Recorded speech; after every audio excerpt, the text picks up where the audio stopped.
Welcome into Out of Order, everyone. My name is Ben Mayer. My name is Anthony Buono. Today, we've got a discussion about President Joe Biden's proposal for a ceasefire plan in Gaza. Here it is. He just whipped this out after making a few remarks on Trump's recent conviction, and I hope we can move in this direction. So, first thing I'm going to do is lay out exactly what the plan looks like. Yeah.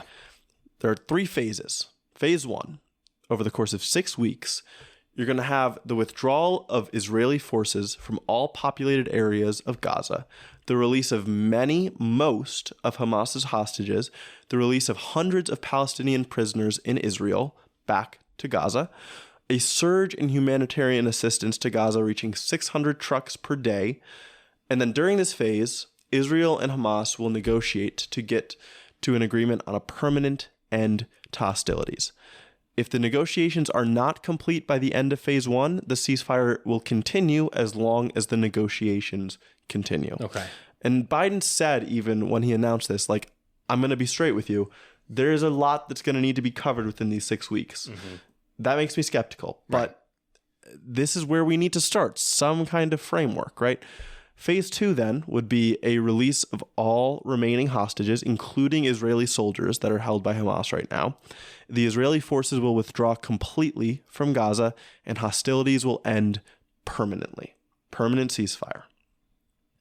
And then after that, phase 3, reconstruction plan for Gaza commences. There you go. I mean, what's funny is phase 3 reconstruction plan for Gaza. It might as well be like proving that heaven exists, phase 3. You know what I mean? Yeah. It's like, okay, obviously, but what goes into that is going to be so deeply complicated. Totally. And that's a years long project. Yeah. I mean, like that, you're committing Israel and Hamas to a years long ceasefire while that reconstruction plan gets ironed out. You know? It also leaves out the extremely important point of who governs Gaza. Yes. Because Israel has still said very clearly Hamas will not be governing cannot govern Gaza. Hamas still says we intend to govern Gaza after this is all finished. Biden doesn't propose anything for that. Right. That's why he says reconstruction plan. Exactly. He doesn't say the Arab coalition with United States partnership. Exactly. That a lot and Saudi Arabia. There's a lot of mulling about an idea of Saudi Arabia and the United States and other Arab countries doing their own governing coalition mandate there until a new government can be taken place that won't go and invade Israel. Totally. Right? Yes. So already, even just on its face, it seems like a really shaky plan. It seems almost impossible to push through. And then, to help out, instantly, 2 far-right members of Benjamin Netanyahu's coalition that rules Israel threaten to leave his coalition if he follows this plan. If they leave his coalition, he can't govern the country. Collapses. So we have no idea where we go from there. The Netanyahu tried to walk the tightrope because when Biden laid out this plan, he said, I've agreed to this with Israel. Yes. And it's been communicated to Hamas through Qatar. So the idea is Israel's on board.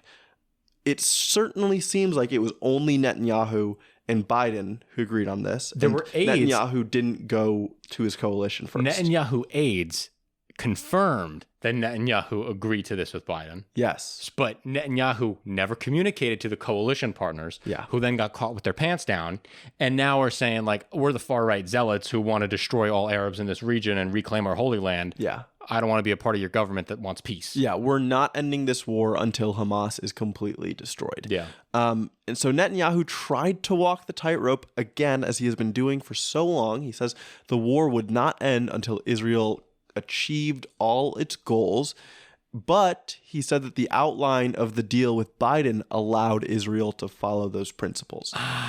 Does it? Yeah, so I don't see how that could work. I don't know. It seems like the first thing here is ceasefire in phase 1. Yeah, well, I'm wondering, like, do they mean when the reconstruction plan for Gaza commences? Is that happening as all of Hamas is getting silently assassinated and no civilians are being killed anymore? I don't know. I don't see that lane. You put a note here. Is Netanyahu playing Biden? Yeah.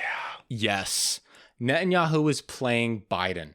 Netanyahu is playing Biden like a goddamn fiddle, and it's making Biden look like a clown. If he is, do you think that Biden responds with some actual teeth. Actually taking away some weapons. I want to think he will. Yeah. But I don't think he will. Really? In the Times interview that he gave recently, now I don't know when the Times interview was officially given, before or after this announcement, he said, the interviewer said, do you blame Israel at all for not having a ceasefire right now? And he says, absolutely not. It all falls on Hamas. So, like, for that reason, I don't think Biden would do it. But I think that what is happening right now is something we've already seen in American history. An international team, okay, an international political entity that is at war is waiting to do business with the next political administration because it's an election year. Netanyahu doesn't want to make any decisions until the winner of the 2024 election is had. He wants to bide his time because he knows if Trump wins, he's going to get a better deal. Yeah. And he's going to wait for that. This isn't the first time this has happened. In the 1968 election, Richard Nixon got in contact with the North Vietnamese and told them to stop the peace agreements going on with the South Vietnamese government in the United States, and told them that he would get a better deal. Lyndon B. Johnson ended up telling Nixon on the phone, we have the phone call recorded, Lyndon Johnson was telling Nixon that what he was doing was wrong and to cut it out. Nixon didn't cut it out. He didn't stop it. And Nixon won election based off the idea that he could bring peace to the region, even though he destroyed the peace negotiations going on in Vietnam. That's not the only time Republicans have done this. During the 1980 election, Ronald Reagan specifically made a deal with the Ayatollah of Iran, telling him that they would get a better deal for the return of the U.S. held hostages in Iran if Ronald Reagan won the election and the hostages weren't returned before Jimmy Carter got out of the presidency. This is not new operating procedure for Republican politics. Holy fuck, man. That is nutty. That's exactly what's happening right now. We're living through it again. We're living through a moment where Holy Netanyahu shit. is in contact with the Trump people. Yep. Netanyahu is in contact with the Trump aides.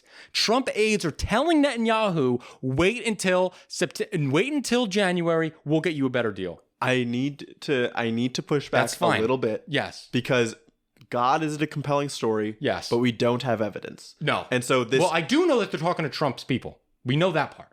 How? We know that there's been, Netanyahu is communicating with Republican congressional leadership on the regular. Okay. Right? Sure. That didn't surprise me at all. Okay. It sounds like it could happen, but again, that this is conspiracy. I'm going conspiracy right now. This is I never do that. Conspiracy area. I never do that, but I'm doing it. Yeah, I mean, got it. It is the type of thing that like you can only think up as a conspiracy, and then it would only ever come to light later. There was an awesome PBS documentary on the Vietnam War that plays the recording of Lyndon B. Johnson telling Nixon to cut it out on the whole thing. It's unreal. Absolutely Unreal. Nuts. Unreal.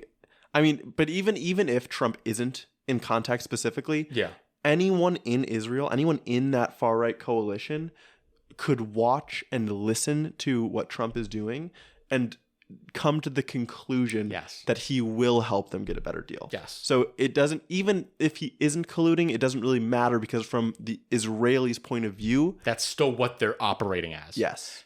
Good example. We live in Massachusetts, a very Jewish area of Massachusetts. And there was a pro-Israeli protest the other day outside my apartment. And they were chanting about how they need to get Trump elected so that they could get all the land for themselves. And this was going on just right in my backyard. And they're just chanting this with massive microphones. And I'm just like, dude, if you were like doing this for any other country, you would not be allowed to do this right now. You're just, I mean, they're calling for the destruction of another people.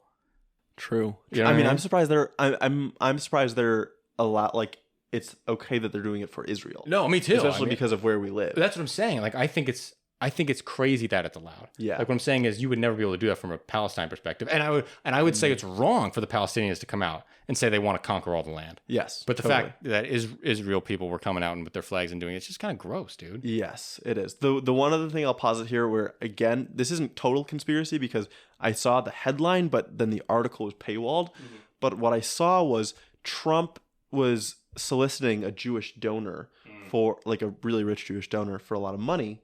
And this was on Haaretz, which I think is an Israeli news source, that her terms for donating to him was annexation of the West Bank. Oh my God. That's crazy. And then I saw it crazy. juxtaposed with donor makes massive contribution to Trump campaign. That's crazy. Again, that like I those were two article headlines that I am sure are both out there. I haven't read more into them, so I don't know how real they are.